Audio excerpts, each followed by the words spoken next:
Hey guys, I just needed to make a video because the animations of my next Titanfall vid are being a little more difficult than I thought, so we have this video, which I've had the script since August anyways, so I should probably use it, right?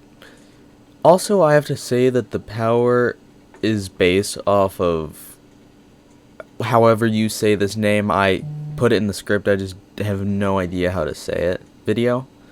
And I used parts of the video because I'm absolutely scared of Blender and even touching it with a 9-meter pole. Okay, now that I've finished, let's get into this. The power.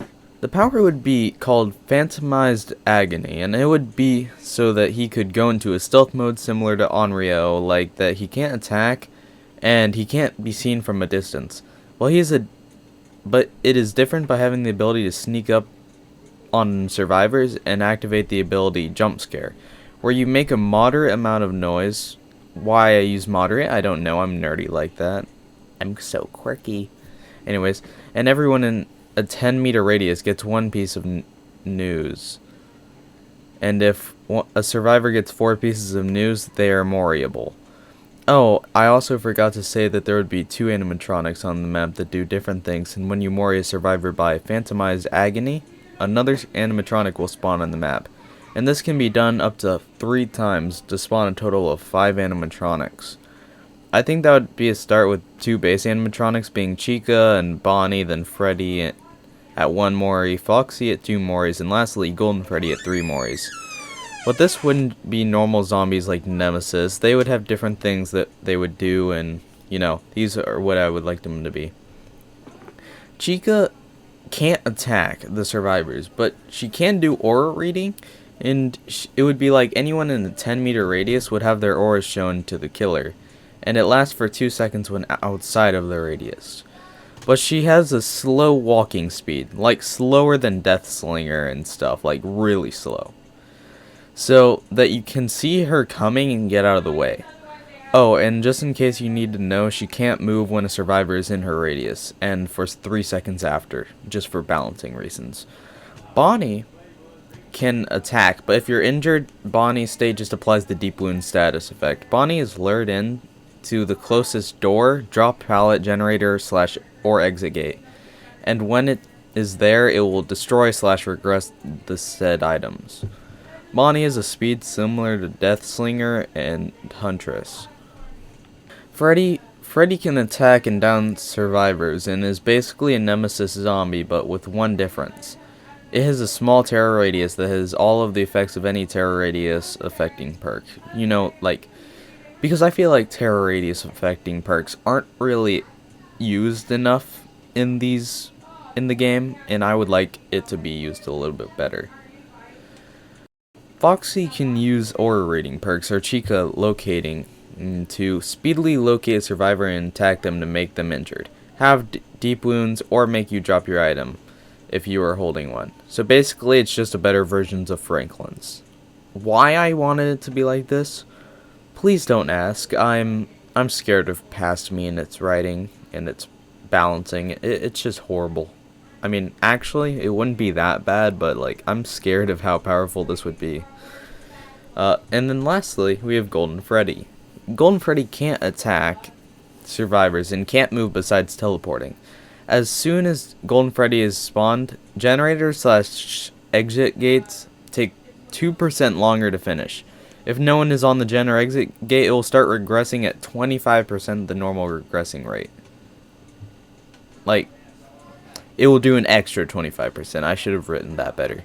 But survivors can find the highlighted present on the map and take it to Golden Freddy to momentarily make him disappear for 25 seconds. But the present respawns in 40 seconds.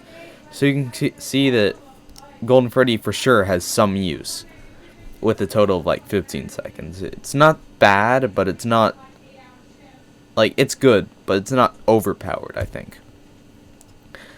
His perks would be, well, killer perks. Personally, I just love Rellinx's idea of backstage horror, and I would use it on every killer. But if you don't know, backstage horror is basically survivors can see or killer aura, survivor scream, and have oblivious.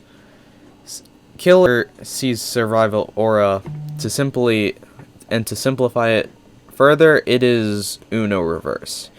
In fact, I love all his perks, so I don't want to change any of them from the original idea, so I'll just explain them in stupid terms. The second perk, Grim Celebration, is hook survivor and become very sneaky. AKA, you become, I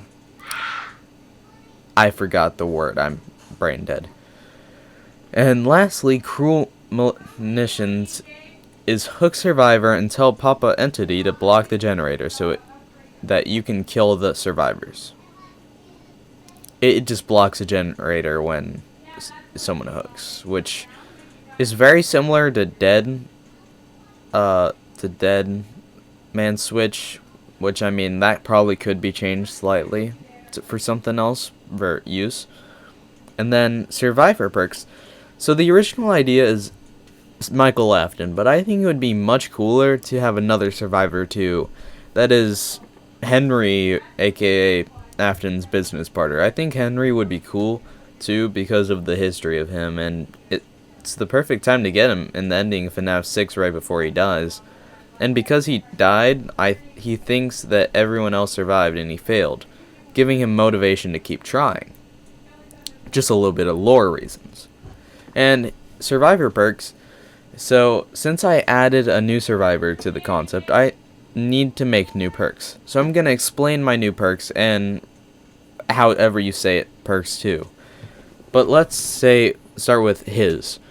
Starting with moving on, it is get unhooked and become a super secret ninja.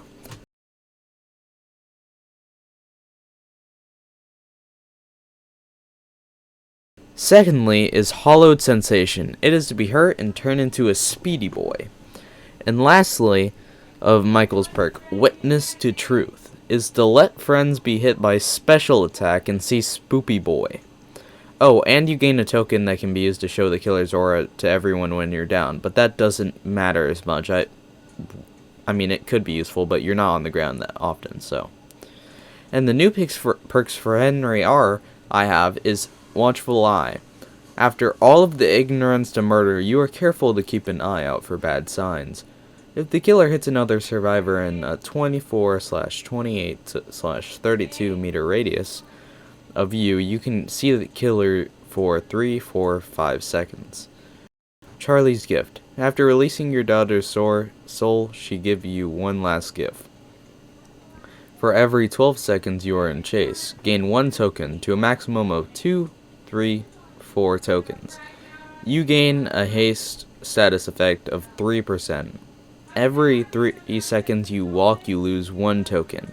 And when you lose all tokens, you gain the exhausted status effect for 40 seconds. Final try. Even though you failed to stop Afton, you can still try to save others. If the killer is in a 15, 18, 21 meter radius when you die on hook, the killer gets a debuff of 2 to 3 to 4 speed decrease for 30 seconds. So that's all for today. I would really like to know what you guys think about my ideas in the comments, or you could just tell me I'm so uncreative for the idea. Either one will work. I also really appreciate you following my Twitter @gghosty. It will be in the in the description. Anyways, I'll just be chilling and killing. Ghosty out.